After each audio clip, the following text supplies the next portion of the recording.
আপনি যদি লক্ষ্য করে থাকেন, দেখবেন মাঝে মাঝে হঠাৎ কোনো বন্ধুর মধ্যে ব্যাপক পরিবর্তন। সে ৫ ওয়াক্ত সালাদ আদায় করে, টুপি পরতে শুরু করে, দাড়িগুলো রেখে দেয়।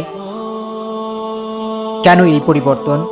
যে ছেলেটা বাবা মায়ের কথা শুনতো না, সারাদিন মেতে থাকতো আড্ডায়, যে বোনটি রূপচর্চায় মেতে থাকতো, পর্দার তোয়াক্কা করতো না, কোন জাদুতে ফিরছে তারা?